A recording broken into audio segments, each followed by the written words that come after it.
রাজনীপুর নামের একটা গ্রাম ছিল, যেখানে দুজন বন্ধু বিশাল আর আয়ুষ্মান থাকতো। আয়ুষ্মান খেতে খুব ভালোবাসতো, কিন্তু ওর মা বাবা খুব গরিব ছিলেন। বিশাল গ্রামের খুব ধনী ব্যক্তির ছেলে ছিল। একদিন আয়ুষ্মান বিশালের কাছে এলো। আরে বিশাল, কি হলো?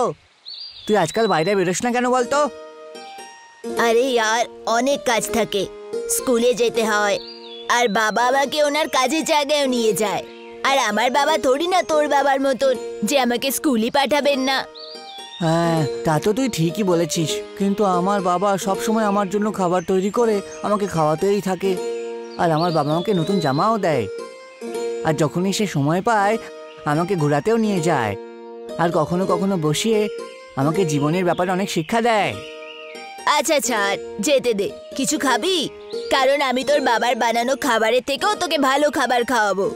এমনিতে এটা সম্ভব তো নয়, কিন্তু তুই আমাকে বড়া পাও খাওয়াতে নিয়ে চ চ চ চ।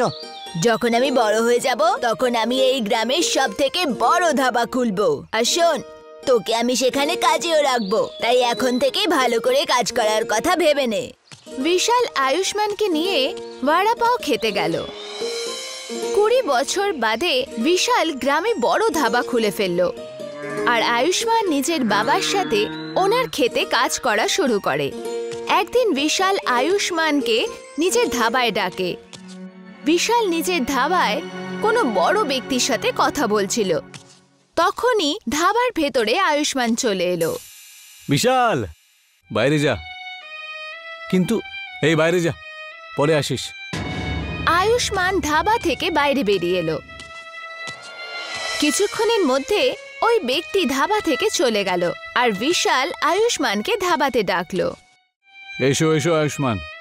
আরে ভাই, যখন আমি বড় লোকদের সাথে কথা বলছি তুই ভেতরে চলে আসিস কেন?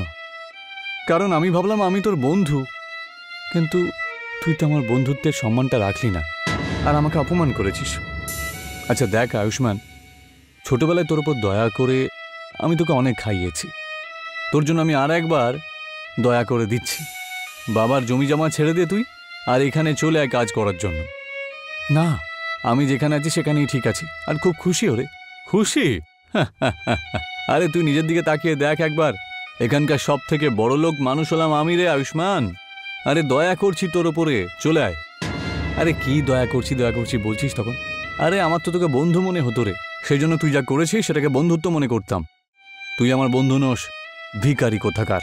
আরে তোর মতন লোকজনকে আমি নিজের পাশে দাঁড় করাতেও চাই না। যা বেরো, আরে বেরো এখান থেকে এক্ষুনি। আয়ুষ্মান ধাবা থেকে বাইরে বেরিয়ে এলো। ও নিজের বাবার কাছে ওর খেতে চলে গেল। যখনই ও নিজের খেতে পৌঁছালো, ও দেখলো যে ওর বাবার মাথায় মেঘ ভাসছে। বাবা, এই মেঘ এখানে কি করে এলো? আমায় ক্ষমা করে দিও বাবা, সেই সব জিনিস আমি তোমায় দিতে পারিনি যেগুলো তোমার পাওয়া উচিত। এই মেঘটা আমাদের পূর্বপুরুষরা দিয়ে গেছে, যেটা বংশ পরম্পর ধরে চলে এসছে, আর এখন সেই সময় এসে গেছে যে এই শক্তি আমি তোমাকে শেখাবো। কিন্তু এর জন্য এখান থেকে আমাকে যেতে হবে। বাবা, আমি কিছু বুঝতে পারলাম না। বাবা, আমাদের পরিবার একটু বিশেষ, আমাদের কাছে মেঘগুলোর নিজেদের বশে করার ক্ষমতা আছে, কিন্তু এই জাদুর শক্তি বাবা ছেলেকে দেয়, তারপর উধাও হয়ে যায়। না বাবা, আমি চাই না যে তুমি কোথাও যাও। আমি যেমন আছি খুশি আছি, এই জাদু আমার লাগবে না।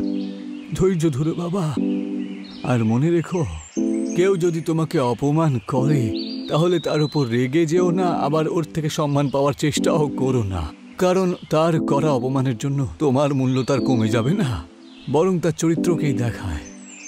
এইটুকু বলতেই আয়ুষ্মানের বাবা সেখান থেকে অদৃশ্য হয়ে গেল। হঠাৎ করে আয়ুষ্মানের গলায় একটা সোনার চেন চলে এলো, যেটাতে সূর্য আঁকা ছিল। বাবা, না বাবা! আয়ুষ্মানের চারপাশে মেঘে ঘিরে নিল। ও একটা মেঘের ওপরে দাঁড়িয়েছিল, যেটা ওর পায়ের কাছেই ছিল, আর মেঘ ওকে আকাশে নিয়ে গেল। ও শুধু দূর দূর অবধি মেঘই দেখতে পেল। আমি আমার বাবার দেওয়া শক্তির পুরো ব্যবহার করব, আর এই মেঘগুলোর মধ্যে একটা ধাবা খুলব। পরের দিন আয়ুষ্মান মেঘের সাহায্যে একটা নতুন ধাবা তৈরি করলো, আর মাটিতে মেঘ জমা করলো। আয়ুষ্মান নিচে মেঘের সামনে দাঁড়িয়ে ছিল, তখন এক ব্যক্তি ওখানে এলো। এটা আবার কি? এটা হলো মেঘ। এর উপরে যদি আপনি একবার বসেন তাহলে মেঘের ধাবায় আপনাকে নিয়ে যাব। মেঘের ধাবা মানে মেঘের উপরে ধাবা? আগে হ্যাঁ, আপনি শুধু আমাকে বিশ্বাস করুন, শুধু মেঘের উপরে উঠে পড়ুন, তারপর আমি আপনাকে মেঘের ধাবাতে নিয়ে যাব, যেখানে একজন মহারাজ আছে যে সুস্বাদু খাবার তৈরি করে আপনাকে খাওয়াবে। ওই ব্যক্তি মেঘের ওপরে দাঁড়িয়ে গেল আর মেঘ ওই ব্যক্তিকে আকাশে নিয়ে গেল। যখনই ও মেঘের ওপরে ধাবা দেখলো, ও বলল, আরে সত্যি সত্যি এখানে ধাবা দেখছি, সেটাও আবার মেঘের তৈরি গো। ওখানে আয়ুষ্মান শান্তনু নামের একজন মহারাজাকে রেখেছিল যে খাবার বানাতো। শান্তনু বিশালের খুব ভালো বন্ধু ছিল, কিন্তু এই কথাটাও লুকিয়ে রেখেছিল। আচ্ছা, আপনি কোথায় যাবেন? আরে আমি তো অন্য গ্রামে জামানপুরিতে যেতে চাই। ঠিক আছে, এই মেঘ আপনাকে আপনার গন্তব্যে ছেড়ে দিয়ে আসবে। সত্যি? যদি তাই হয় তাহলে আমি এখানে প্রতিদিন খাবার খেতে আসবো, তারপর এখানে ভালো করে আরাম করে নিজের বাড়িতে আর কাজে যাব। ওই ব্যক্তি মেঘের ওপরে বসে গেল আর মেঘ ওকে জামানপুরি পৌঁছে দিল। আস্তে আস্তে গ্রামের লোকেরা মাটিতে মেঘ দেখতে পেল আর সব লোকেরা আয়ুষ্মানের ধাবায় পৌঁছে যাচ্ছিল। আর যেখানে ওদের যাওয়ার হতো, মেঘ তাদের আরামে সেখানে পৌঁছে দিত। একদিন মেঘের ওপরে বিশাল এলো আর আয়ুষ্মানকে দেখে বলল, তুই তো বেশ উন্নতি করে ফেলেছিস ভাই। আমি তো ভাবতেও পারি না যে মেঘের ওপরেও কেউ ধাবা খুলতে পারে। তুই সত্যি একজন জাদুকর। আমি নয় বিশাল, আমার বাবা। এই শক্তি আমার বাবাই আমাকে দিয়েছে। আয়, কিছু খেয়ে নিবি, আয়। তোর যা ইচ্ছে তুই খেতে পারিস। এটা তুই নিজের ধাবা মনে কর। আয়ুষ্মান মাটিতে খাবারের জিনিস নেয়ার জন্য চলে গেল। শান্তনু, তুই এখানে কি করছিস? তুই তো শহরে চলে গিয়েছিলিস না? শান্তনু সেই ব্যক্তি ছিল যার সাথে বিশাল কথা বলছিল, আর যখন আয়ুষ্মান ধাবায় এসেছিল তখন বিশাল ওকে বাইরে ভাগিয়ে দিয়েছিল।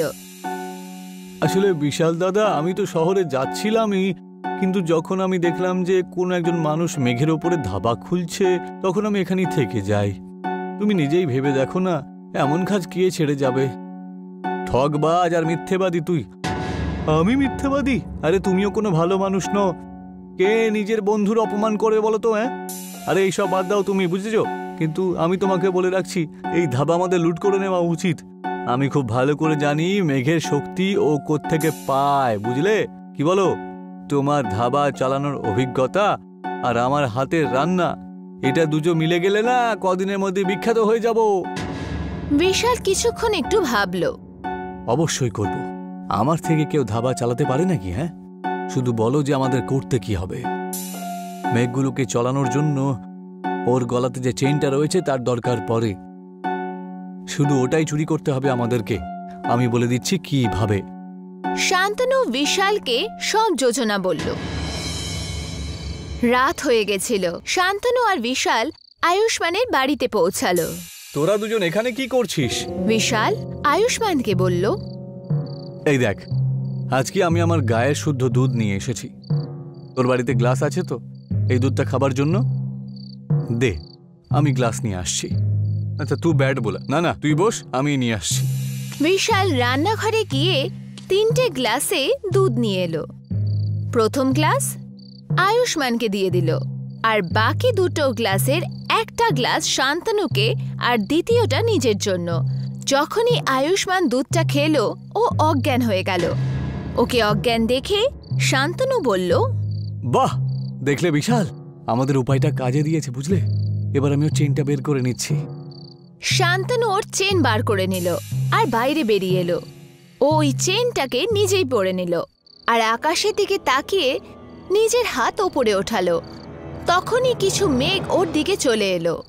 দেখলে বিশাল, এই চেনটার জন্যই মেঘগুলো কন্ট্রোলে থাকে, বুঝতে পেরেছো? আরে বিশাল, অনেকক্ষণ হয়ে গেল তুমি কোনো কথাই বলছো না। আরে কি হলো, খুশি নও নাকি? আরে আমি খুব খুশি। আর আমিও। তুমি তো অজ্ঞান হয়েছিলে, তাই না? মেঘ শান্তনুর কাছে এসে একটা জেল তৈরি করে দিল আর শান্তনু মেঘের জেলে কয়েদি হয়ে গেল। তুই মনে করেছিলি এই চেনের সাহায্যে আমি শক্তি পাই? আর তুই ভাবলি কি করে আমি আমার ছোটবেলার বন্ধুকে ঠকাবো? যখন তুই আমাকে উপায়টা বলেছিলিস না, তখনই এই মেঘগুলোর সাহায্যে আমি আয়ুষ্মানকে সব কথা প্রথমেই বলে দিয়ে এসে, বুঝলি? এখন সারা জীবন মেঘের মধ্যেই ঢুকে থাক তুই ভাই। না না না।